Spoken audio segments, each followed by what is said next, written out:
கர்த்தரும் இரட்சகருமாகிய இயேசு கிறிஸ்துவின் நாமத்தினாலே இந்த மதிய வேளையிலே உங்களை அன்போடு விட வாழ்த்துகிறேன். உயவனே என்ற நிகழ்வின் அடிப்படையிலே ஜெபத்தின் மேன்மையை குறித்து நாம் தியானித்துக் கொண்டே இருக்கிறோம். குறிப்பாக எசேக்கியேல் தீர்க்கதரிசன புஸ்தகத்தை நாம் தியானிக்கின்ற பொழுது இன்றைக்கும் 5ஆம் அதிகாரம் 1 முதல் 17 வசனங்களை நாம் வாசிக்கின்ற போது, கர்த்தருக்கு முன்பதாக நாம் காத்திருக்கின்ற போது அவர் நம்மோடு கூட பேசுகிறார் என்ற நிகழ்வின் அடிப்படையிலே இன்றைக்கும் 7வதாக இஸ்ரவேல் ஜனங்களும் யூதா ஜனங்களும் ஆண்டவருக்கு முன்பதாக அருவருப்பான காரியங்களை செய்தார்கள். அவருடைய கிரியைகள் நித்தமும் பொல்லாததாய் காணப்பட்டது.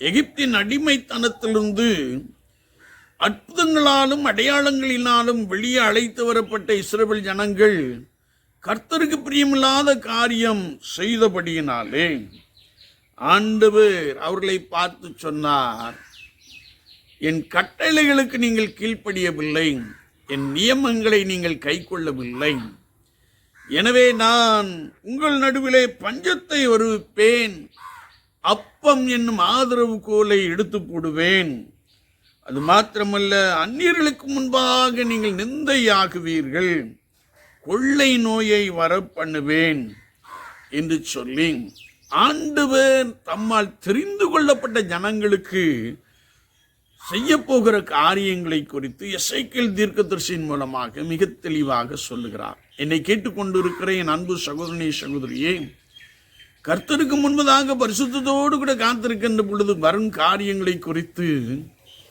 அவர் உங்களோடு கூட பேச வல்லமையுடையவராக காணப்படுகிறார்.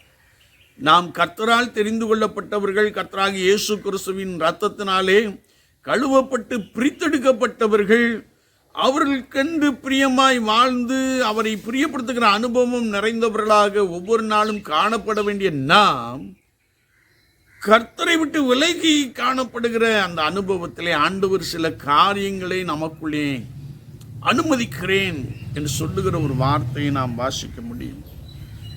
ஏனென்றால் ஆண்டவர் யோசேப்பை தெரிந்து கொண்டார். யோசேப்பின் நிமித்தமாய் பார்வோனையும் அவன் வீட்டையும் அவன் தேசத்தையும் தேசங்களையும் ஆசீர்வதித்தார் என்று நாம் வேதத்திலே வாசிக்க முடியும்.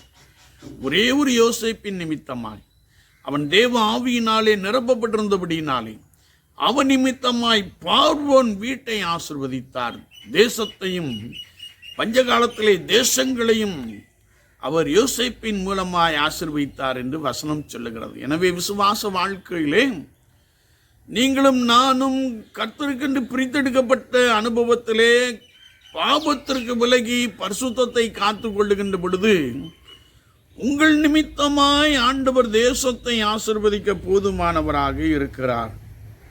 ஆனால் நாம் தேவனை விட்டு விலகுகின்ற பொழுது, கர்த்தராகிய இயேசு கிறிஸ்துவை விட்டு விலகிய அருவருப்பான காரியங்களையும்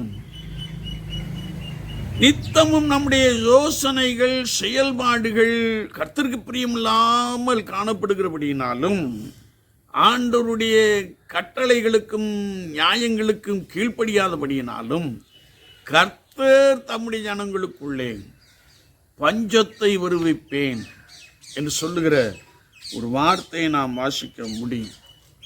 நாம் அநேகருக்கு ஆசீர்வாதமாக இருப்பதற்கு ஆண்டவர் நம்மை தெரிந்து கொண்டார் என்பதை மறந்து, பிரித்தெடுக்கப்பட்ட அனுபவத்தை மறந்து, ஒருவேளை உலகத்துருக்கத்த வேஷம் தரித்து அக்கிரமமும் பாவமும் முரட்டாட்டமும் இருமாப்போடு கூட வாழுகின்ற ஒரு தன்மையுடையவர்களாக நாம் காணப்படுகிறோம். இதனுடைய விளைவு என்னவென்றால் உங்கள் நிமித்தமாய் ஆண்டவர் அப்பம் என்னும் ஆதரவு கோலை முறிப்பேன் என்று சொல்லுகிற ஒரு வசனத்தை நாம் வாசிக்க முடியும். என்னை கேட்டுக்கொண்டு இருக்கிற என் அன்பு சகோதரனே சகோதரியே, அழைக்கப்பட்ட அழைப்பிலே தெரிந்து கொள்ளப்பட்ட அந்த தெரிந்து கொள்ளிலே நாம் உறுதியாய் காணப்படுவோம்.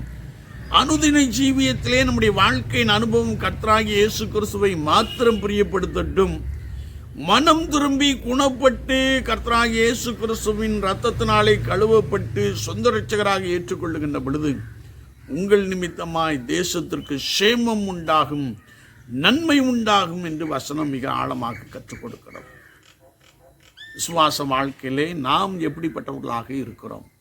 துணிந்து அக்கிரமம் செய்கிறோமோ, துணிந்து பாவத்திலே நிலைத்து நிற்கிறோமோ, உங்கள் நிமித்தமாய் ஆண்டவர் உங்களை நிந்தைக்குட்படுத்துவேன் என்று சொல்லுகிற ஒரு வார்த்தையை நாம் வாசிக்க முடியும். எனவே மனம் திரும்புவோம், அழைக்கப்பட்ட அழைப்பிலே உறுதியாய் காணப்படுவோம், கர்த்தருக்கு முன்பதாக எப்பொழுதும் காத்திருப்போம். அவர் என்ன சொல்லுகிறாரோ அதே செய்வோம், அதே சொல்லுவோம்.